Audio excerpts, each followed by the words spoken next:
militia. I want the executive orders. I want treason. I want treason. I want to talk about that. All right. Now let's talk about treason here. Let's put this down here. What is treason? All right. Can you see that? Everybody see that? Title 18. This is the penal code. And we're talking about treason. Whoever owing allegiance to the United States levies war against them or adheres to their enemies, giving them aid and comfort within the United States or elsewhere, is guilty of treason and shall suffer death, or shall be imprisoned not less than 5 years and or fined not less than $10,000, and shall be impeachable of holding any office under the United States. All right. After this section, it gives you all of the reasons of how you can be charged with treason. But the basic issues come under adheres to their enemies, giving them aid and comfort. Now, breaking down the laws of our country has also been construed as giving the enemies aid and comfort. So if they're violating their oath of office and they're not upholding the Constitution, that is treason. Because in so doing, they create anarchy in the land. And in that, they aid the enemies of our country. Does that make legal sense to you? All right, now let's talk about some of the things that are going on in our country. Let's talk about them. Let's talk about where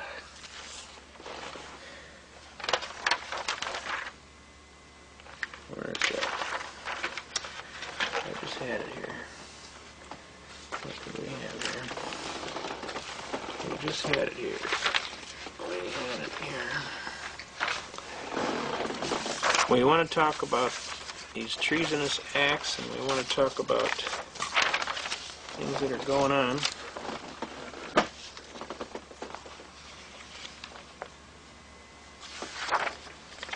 This is the militia. Alright, here we go.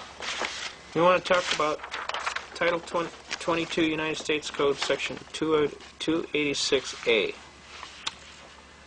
Basically, the part that we want to talk about is the governor's and executive director's term of office. But basically, when we get over here, we really want to talk about the compensation for services. Now, this is Title 22 United States Code, Section 286A. All right? Okay?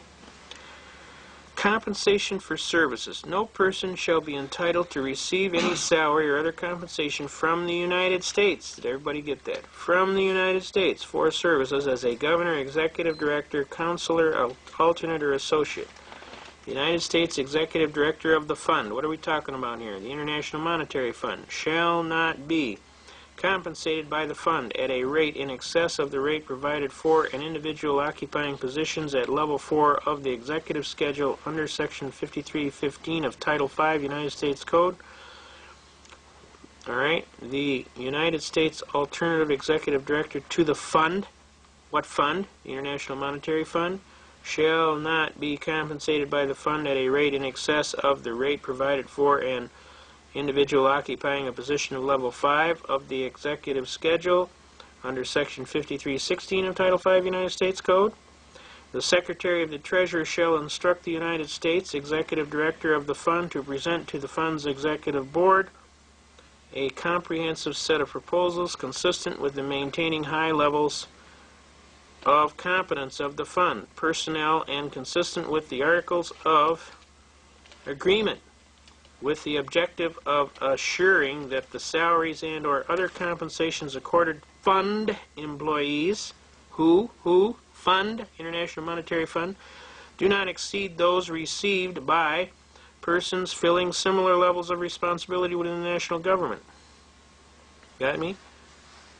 Service or private industry. The Secretary shall report these proposals, right, together with any measures adopted by the Fund's Executive Board to the Congress prior to February 1, 1979.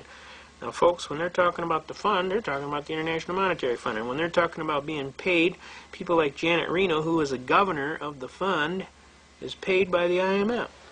And who are they talking about? The Secretary of Treasury shall instruct who? Now these people are paid by another government to our people. That is a violation of our laws. You understand? I mean, if they catch a congressman on the take, what happens? He's out of there. Why?